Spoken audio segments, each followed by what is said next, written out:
Is a Maranta leuconeura a calathea? Maranta leuconeura versus calathea. I used to think that Maranta leuconeura, also known as the prayer plant, was a type of calathea because they both have such vibrant patterned leaves. However, after caring for both, I've learned they're quite different.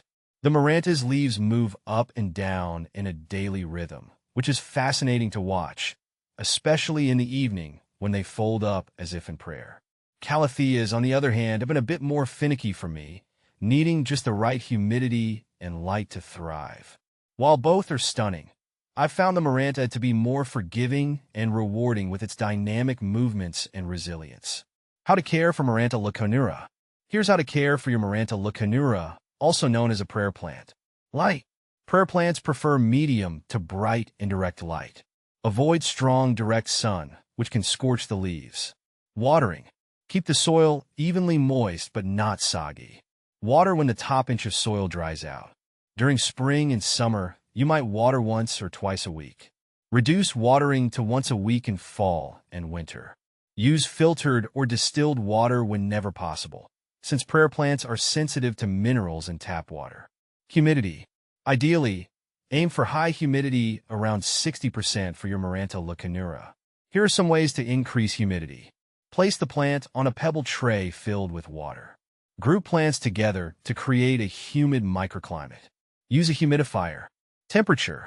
Maintain a warm temperature between 65 degrees Fahrenheit and 85 degrees Fahrenheit, 18 degrees Celsius and 30 degrees Celsius. Avoid cold drafts. Repotting. As a slow grower, your prayer plant won't need frequent repotting. Repot every 1 to 2 years into a pot one size larger when the roots outgrow the current pot. With proper care, your Maranta leuconeura will thrive and produce beautiful foliage. How to propagate Maranta leuconeura? Propagating Maranta leuconeura is relatively simple. I usually do this through stem cuttings. I cut a section of the stem just below a node and place it in water, ensuring that the node is submerged.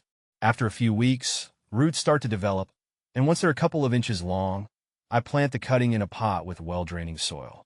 Keeping the new plant in a warm, humid environment helps it establish well. Is Maranta leuconeura toxic to cats? Maranta leuconeura is not toxic to cats. This is one of the reasons I love having it in my home. I don't have to worry about my curious feline friends nibbling on it and getting sick. Is Maranta leuconeura poisonous to dogs? Maranta leuconeura is also not poisonous to dogs. Like with cats, I find it reassuring that this plant is safe for all my pets. Why is Maranta leuconeura called a prayer plant? Maranta leuconeura gets its name prayer plant from its unique behavior of raising its leaves at night, as though in prayer. This movement is called nyctinasty and is a response to the light changes in its environment. I find it fascinating to watch the leaves slowly rise and fold as evening approaches. Why is my Maranta leuconeura dying? If your Maranta leuconeura is dying, it could be due to several factors. Common issues include overwatering, underwatering, low humidity, or too much direct sunlight. I'd first check the soil moisture and adjust my watering schedule. Ensuring it's not exposed to drafts and increasing humidity levels might help. Also, check for pests like spider mites or mealybugs, which can stress the plant.